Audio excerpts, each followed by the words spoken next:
श्री स्वामी समर्थ. तुम्ही आज पाहून हा संदेश दुर्लक्ष करू नका. तुम्ही आज या संदेशावर आला आहात तर हा संदेश अर्ध्या मधातून सोडून जाऊ नका.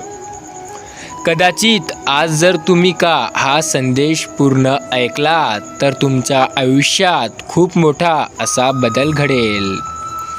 पुढील येणारे 11 मिनिटे तुमचं संपूर्ण आयुष्य बदलून टाकू शकतात. त्या 11 मिनिटाची ताकद तुम्हाला माहिती होईल. फक्त तुम्ही ऐकून तर बघा.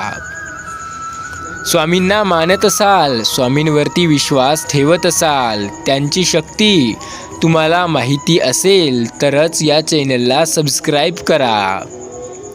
पुण्य करताना येणारा मृत्यू केव्हाही चांगला, मात्र पाप करताना मिळालेला विजय हा केव्हाही वाईटच. व्यक्तीची ओळख चेहरा किंवा कपड्यावरून नव्हे तर त्याची वागणूक आणि गुणावरून होत असते. स्वामी बोलतात, कष्टाने शरीर सुदृढ होते तर जीवनात येणाऱ्या अडचणीमुळे बौद्धिक क्षमता हे खूप जास्त वाढते. कदाचित आज जे मी तुम्हाला सांगणार आहे, स्वामी म्हणतात ते तुम्हाला पाहिल्यासारखं, ऐकल्यासारखं किंवा वाचल्यासारखं वाटत असेल, पण आजचा हा संदेश तुम्ही मधातून सोडू नका. तुम्ही शेवटपर्यंत ऐकून तर बघा. तुम्हाला या गोष्टीचा अनुभव येईल. सौंदर्य हे कुठल्याही वस्तूत नसते तर बघत असलेल्या व्यक्तीच्या दृष्टीमध्ये सौंदर्य असते. बाळा, आपल्या ध्येयाच्या दिशेने धावत असताना अर्ध्या रस्त्यात मागे वळण्याचा विचार करू नका. कारण आपला तिथून परत जायला जेवढा अंतर पार करायचा आहे तेवढ्याच अंतरावर आपले ध्येय आहे. त्यामुळे तुम्ही पुढे जा, परत जाऊ नका. यश प्राप्त करण्याचा ह्या जगात कुठलाही शॉर्टकट मार्ग नाही आहे. त्यामुळे यश प्राप्त करायचं असेल तर सरळ मार्गाने चालावं लागेल. माणूस 3च गोष्टींनी हुशार बनत असतो. 1. वाचलेल्या पुस्तकामुळे, 2. भेटलेल्या माणसामुळे आणि 3. जीवनात आलेल्या चांगल्या अनुभवामुळे. सोबतच जीवनात वाईट अनुभवसुद्धा येत असतात आणि ते सुद्धा माणसाला काहीतरी चांगलं बनवत असतात. मेहनत ही एक अशी किल्ली आहे जिच्यामुळे यशाचे दरवाजे उघडले जातात. आयुष्य जगायचे असेल तर स्वतःच्या आवडीनुसार जगा. जगाची आवड तर काय, ती रोजच दिवसेंदिवस बदलत असते. कुठलेही कार्य करण्याआधी आपण एकदा क्षणभर थांबून जावे. भविष्यात होणाऱ्या त्या कार्याचा परिणामाचा विचार करावा आणि नंतर त्या कार्याला सुरुवात करावी. स्वामी सांगतात, ज्यांच्याजवळ विचारांची शक्ती असते ते कधीच एकटे नसतात. स्वतःचा मोठेपणा कधीही जगाला सांगू नका. कारण सद्गुणांचा सुगंध हा दुर्गुणांच्या पेक्षा जास्त येतो. जगाला हे लवकर कळेल की तुम्हीच ते व्यक्ती आहात जे सर्वात चांगले आहात. फक्त तुमचे कर्म चांगले ठेवा. आयुष्यात आपल्या वेळ आणि अनुभव पण शिकवत असतो आणि गुरु पण शिकवत असतात. फरक एवढाच असतो की वेळ ही आपल्याला कुठल्याही गोष्टी परीक्षा घेऊ शकते. कुठल्याही वेळी वेळ आपली परीक्षा घेऊ शकते आणि त्यातून आपल्याला अनुभव प्राप्त होतो. आणि वेळ ही आहे ते पहिले धडा शिकवते आणि नंतर परीक्षा घेते अशी नसते. वेळ पहिले परीक्षा घेते आणि नंतर धडा शिकवते आणि गुरु हे आधी शिकवतात आणि मग आपली परीक्षा घेतात. शब्दांचा वापर आपण कधीही जपून करायला हवा. कारण शब्द हे तलवारीपेक्षा जास्त धारदार असतात, जे एखाद्याचे हृदय चिरडून टाकू शकतात. कधीही कोणाला सोडून सहानुभूतीची अपेक्षा ठेवू नका. कारण याने सहानुभूती देत असलेल्याची ताकद अहंकार वाढत असतो आणि ती घेत असलेल्याचा दुर्बलतेचा अधिक वाढ होते. योग्य वेळ येण्याची वाट बघण्याकरिता स्वतःवर संयम ठेवणे फार गरजेचे असते. आणि हीच आपली आयुष्यातील सगळ्यात मोठी आणि अवघड परीक्षा देखील असते. आपल्या प्रत्येक अडचणीवर मात करण्याचा उपाय आपल्याकडेच असतो. फक्त आपल्याला थोडासा धीर ठेवावा लागतो. आयुष्यात बदलायचा वेळ किंवा सर्वांचा बदलण्याचा प्रयत्न हा एकच असतो. फक्त त्याआधी खूप मेहनत करावी लागते. आयुष्यात आपली घेतली जाणारी परीक्षा आपल्यावर आलेले संकटे म्हणजे आपली संघर्ष करण्याची क्षमता जाणून घेण्यासाठीच येत असतात. स्वामी म्हणतात, कुठलाही चांगला विचार जोपर्यंत आपण स्वतःच्या आचरणात आणत नाही तोपर्यंत परिवर्तन घडू शकत नाही. परिवर्तन घडवायचे असेल तर सर्वात प्रथम कोणतीही गोष्ट आपल्या आचरणात आणावी लागते. शांतता ही कधीही बाहेरील जगात शोधून प्राप्त होत नसते. ती आपल्यात असते, डोकावून शोधावी लागते. आयुष्यात सर्वात जास्त विश्वास आपण स्वतःवर आणि परमेश्वरावर ठेवायला हवा. रागावर मात करायची असेल तर मौन पाळणे हाच एक उत्तम पर्याय आहे. आपल्यावर आलेले संकटे आपली कुठलीही कार्य करण्याची शक्ती आणि क्षमता या दोघांमध्ये वाद घालू शकते. जेव्हा एखादी गोष्ट आपल्या हातात नसते तर तिचा जास्त विचार करून स्वतःला त्रास करून घेणं हे सोडून द्या. अशा वेळी जे आपल्या हातात आहे ते करण्याकडे अधिक लक्ष द्या. कुठलेही काम करताना मनात आनंद असला की ते कोणतेही काम आपल्यास ओझे वाटत नाहीत. स्वामी सांगतात, जेव्हा आपणास हे कळते की जीवनात कुठलीच गोष्ट कायमस्वरूपी नसते, आपले आयुष्य देखील नाही, तेव्हा ह्या जगातील सुख वस्तूंवरचा आपला मोह आपोआप कमी होत जातो. यश न मिळणे याचा अर्थ कधीही पराभव होणे असा नसतो, तर आपण आपल्या ध्येयाच्या अजून एक पाऊल जवळ आलो असा होत असतो. कारण पराभवच आपणास सांगत असतो आपण लवकरात लवकर यश प्राप्त करण्यासाठी काय करायला हवे आणि काय नाही. कितीही वाईट परिस्थिती असो, स्वतःवर थोडा संयम ठेवायला आणि आपण निरंतर प्रयत्न करत राहिलो तर नक्कीच हा मार्ग निघेल असा विश्वास ठेवायला तुम्ही सक्षम राहा. भीती हा आपला आयुष्यातील एक यशप्राप्तीच्या मार्गात सगळ्यात मोठा अडथळा असतो. आयुष्यातील सर्वात मोठा आणि प्रत्यक्ष क्षण आपल्यास काहीतरी नवीन शिकवणूक देतो. त्यासाठी आपल्याला त्या क्षणाला समजून घ्यायचं असते, त्यामध्ये काय आहे ते पाहायचं असते.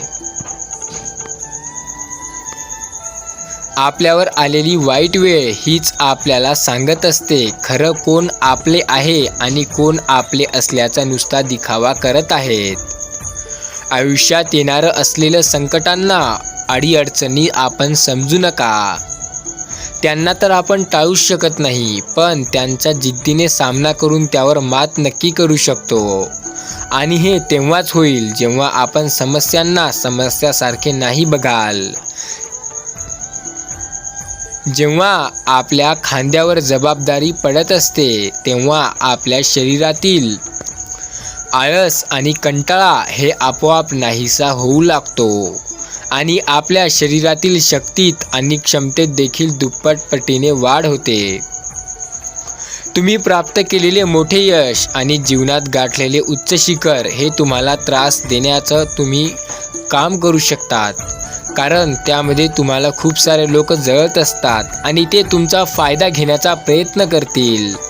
पण एक लक्षात ठेवा, हा संदेश तुम्ही मध्यातून सोडून जाऊ नका. जर कदाचित हा संदेश तुम्ही अर्धवट ऐकून सोडून गेला तर स्वामी तुमच्यावर नाराज होऊ शकतात आणि तुमचा तर त्यांच्यावर विश्वास आहे ना. जर खरंच विश्वास असेल तरच हा संदेश शेवटपर्यंत ऐका. जर विश्वास नसेल तर आताच सोडून जाऊ शकता.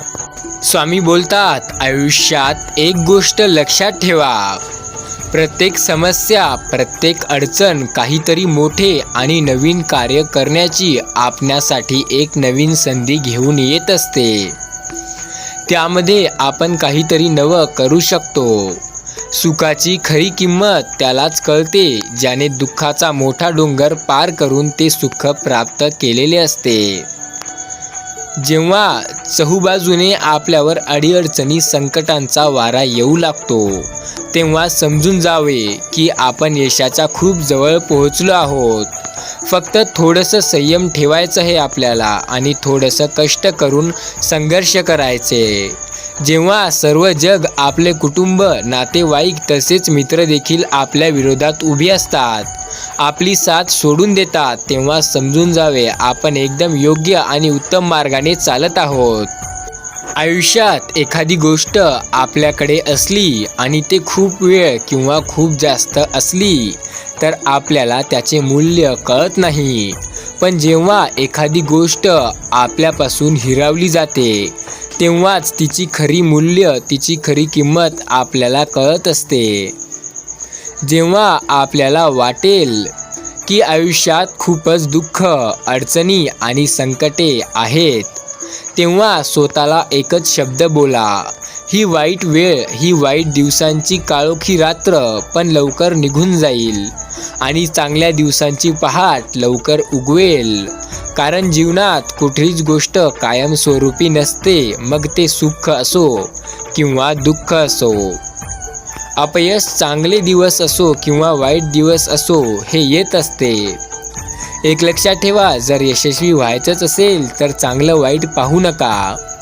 जे तुम्ही काम करत आहात, ज्यामध्ये तुम्हाला माहिती आहे यात तुम्हाला यश मिळेल, फक्त ते काम सातत्यपूर्ण करत चला, त्यामध्ये तुम्हाला यश नक्की मिळेल. तुम्ही त्या कामामध्ये एकही दिवस खोड पाडू नका. प्रत्येक दिवशी त्या कामासाठी थोडं का होईना पण काहीतरी करत चला, तरच तुम्हाला त्यातील अनुभव येईल. त्या कामामध्ये यश मिळण्याचा तुमचा जो भाग आहे तो वाढेल आणि जर तुम्ही असे कराल तरच तुम्हाला यश मिळण्याची संधी आणखीन वाढेल. त्यामुळे जे काही करत आहात त्यामध्ये तुम्ही सातत्य, ते काम रोज रोज करणं सोडू नका. ते काम जेवढं तुम्ही कराल तेवढं तुम्हाला त्यात अनुभव येतील आणि तेवढंच यशाच्या जवळ जासाल. स्वामी बोलतात, जेव्हा कोणी तुमचे वाईट करतो तेव्हा नाराज होऊ नका. कारण त्या लोकांना तुम्हाला महत्त्व द्यायचा दुसरा कोणता मार्ग माहीत नसतो आणि त्यांच्यासाठी हाच एक मार्ग असतो ज्यामुळे तुम्हाला ते महत्त्व देतात. काळजी करण्यात आपली ऊर्जा वाया घालवण्यापेक्षा आपले उपाय शोधण्यास सुरुवात करा. आयुष्य घालवायचं असेल तर कुणी वाईट केलं तर असं सांगा, तेव्हा समोरच्या व्यक्तीवर विश्वास ठेवू नका. संघर्षामुळे तुमची क्षमता वाढते, तुम्हाला यशाच्या जवळ घेऊन जाते. फक्त निमित्त शोधत आहे, जे पूर्ण करतात तेच सोडतात. जीवनाची कमाई संपत्तीने मोजली जात नाही. शेवटच्या प्रवासातली गर्दी हेच सांगते की तुम्ही आयुष्यात किती कमाई केली होती आणि हे कमाई फक्त त्यांनाच समजते ज्यांना जीवनाचं काही माहिती असतं. जीवनात कोणतीही गोष्ट कायमस्वरूपी नसते, त्यामुळे स्वतःवर ताण ठेवू नका. कारण परिस्थिती कितीही वाईट असली तरीही ती नक्कीच बदलणार. दुःख हे आधीच्या समुद्रासारखा आहे, तो स्वतःच्या आत बुडवतो आणि मग मोती देतो. जो तुम्हाला वाईट काळात साथ देत नाही तो कधीच तुमच्या सोबत नव्हता हे समजून घ्या. कोणत्याही समस्येपासून दूर पळणे हा उपाय नसून समस्या जास्त वाढवून घेणे हा होय आणि निष्कार्यपणे पोहोचवणे हाच उपाय होय. मजबुरीच्या काळात माझे घर कामी आले. सगळेजण कंपनीत निघाले तेव्हा घरातील सदस्य एकत्र सापडले. स्वामी बोलतात, एकजूट राहणे खूप महत्त्वाचे असते.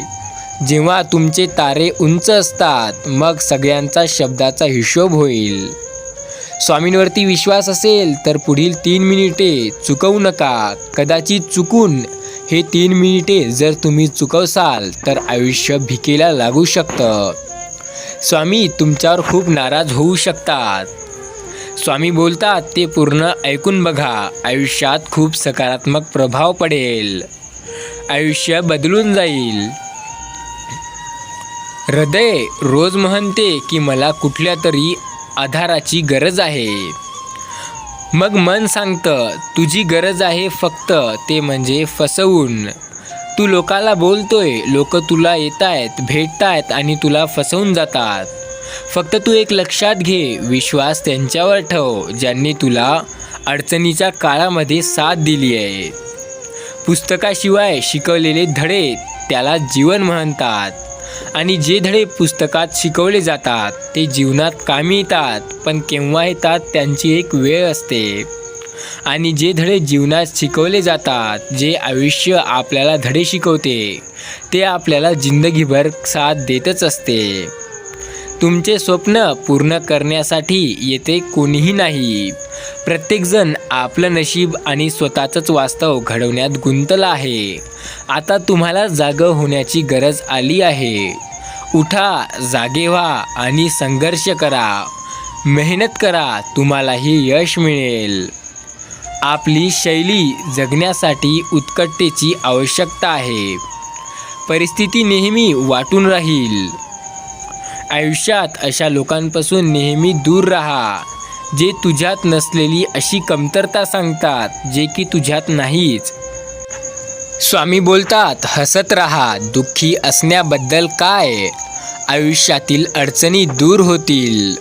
पाऊस पडला आणि माझ्या कानात इतकंच बोलला, उन्हाळा कायमच राहत नाही, मग तो कितीही असो. तसंच संकटे, दुःख हे देखील कायम राहत नसतात आणि सोबतच सुख, समाधान हे सुद्धा कायम नसतं. फक्त समाधानच कायम असू शकतं जर ते आपण समाधान स्वतःहून मांडलं तर. लोकांना टोमणे मारू द्या, तुम्ही मेहनत करा आणि जिंका. एखाद्याच्या वेदना त्याच्यापासून शेअर करा, कारण सुखाचे अनेक दरवाजे असतात. पुढे जाणारी व्यक्ती कधीच कोणाची अडवणूक करत नाही आणि जो दुसऱ्यांना अडवतो तो कधीच पुढे जात नाही. सर्वात कठीण भाग म्हणजे जेव्हा तुम्हाला एकटे चालावे लागते, जेव्हा कोणीच तुमचा साथ देत नाही, पण तोच मार्ग तुम्हाला मजबूत बनवतो. आम्ही अनमोल नाही, पण पावसाच्या थेंबासारखे नक्कीच खास आहोत. कधी हातातून पडली तरीही भेटत नाहीत. त्यामुळे काही व्यक्ती अशा असतात जीवनात, ते पावसाच्या थेंबासारखे असतात. हातातून जर का एकदा पडले तर पुन्हा कधीच मिळत नाही. त्यामुळे अशा व्यक्तींना जपायला शिका, त्यांना हातातून पडू देऊ नका. जे तक्रार करत नाहीत त्यांनाही वेदना होतात. जे तक्रार करत नाहीत त्यांना वेदना होत नाही असं मुळीच नाही. मुळात त्यांनाही खूप वेदना होतात, फक्त ते सांगत नाहीत आणि बोलवून दाखवत नाहीत. माझ्या प्रत्येक गोष्टीवर काही लोक त्यांना वाटतं की आपण काहीतरी करावं. स्वामी म्हणतात, एक लक्षात घ्या, मी गप्प बसलो तर ग्राहक येत नाही आणि आवाज उठवला तर किंमत येत नाही, असे काही लोकांचे मतं असतात. पण एक लक्षात घ्या, जगात कोणीही आपला मित्र किंवा शत्रू नसतो. तो तर आपला मित्रही नसतो आणि शत्रूही नसतो, तर तो असतो तर एक माणूस असतो आणि त्याच्या आणि तुमच्या बोलण्याहून ठरल्या जातं की आता ते तुमचा कोण बनेल, मित्र की शत्रू. त्यामुळे आयुष्यात कोणालाही बोलताना प्रेमाने बोला, जेणेकरून बनला तर मित्रच बनला पाहिजे. कारण मित्र कमवण्यात जे मजा आहे ते दुश्मन बनवण्यात नाही. नशिबाने एक गोष्ट मिळते, पण मेहनतीने प्रत्येक गोष्ट मिळते. आणि प्रत्येक गोष्ट मिळवायची असेल तरच तुम्ही मेहनत करायला शिका. स्वामी बोलत असतात, दोन लोक कधीच भांडत नसतील तर समजून घ्या, नातं मनाने नाही तर मनाने जपलं जातं. जिवंत व्यक्तीचा अनुभव, हरलेल्या व्यक्तीचा सल्ला आणि स्वतःचे मन माणसाला कधी हरू देत नाही. थोडासा आवाज अनेकांना रात्री जागवतो. देवाने गरिबांना मुली दिली किंवा मुलगी दिली तर ते दार पण घ्या. स्वामी बोलतात, एक गोष्ट लक्षात ठेवा, तुमच्याकडे जे आहे त्याची कदर करायला शिका. कारण कदाचित जे तुमच्याकडे आहे ते कोणाचं स्वप्न असेल. ज्यांना मिळत नाही त्यासाठी ते तळमळत असतात आणि तुमच्याकडे ते आहे याची कदर करा. भांडे रिकामे असेल तर तो भीक मागायला गेला असेल असे समजू नका. कारण काही लोक भांडे रिकामी असल्यावर काम करायला सुद्धा जातात. प्रत्येकाला वाईट मिळेल आहे असे खूप लोकांना वाटते, पण तुम्ही खूप नशीबवान आहात की तुम्हाला स्वामींचा संदेश शेवटपर्यंत ऐकायची संधी मिळाली. या संधीचं आता सोनं करा आणि हा संदेश शेवटपर्यंत ऐकला असाल तर कमेंटमध्ये 501 असा अंकी नंबर कमेंट करून आम्हाला सांगा. म्हणजे आम्हालाही कळेल की हा संदेश तुम्ही न चुकता न स्किप करता पूर्णपणे शेवटपर्यंत ऐकला आहे आणि याचं फळ स्वामी तुम्हाला 24 तासात देतील. या गोष्टीचा अनुभव तुम्हाला लवकरच येणार आहे. तुमचा विश्वास, तुमची श्रद्धा हे चुकू देऊ नका. तुमचा विश्वास हे तुटू देऊ नका. असेच स्वामी संदेश ऐकत राहा. त्यासाठी या चॅनलला सबस्क्राईब करा. स्वामींचं नामस्मरण करत जा, कारण स्वामी जेव्हा काही देतात तेव्हा खूप जास्त देतात. तुमची अपेक्षाही नसते त्यापेक्षाही जास्त देतात. त्यामुळे स्वामींचे नाम घेत राहा. तर म्हणा एकदा, श्री स्वामी समर्थ.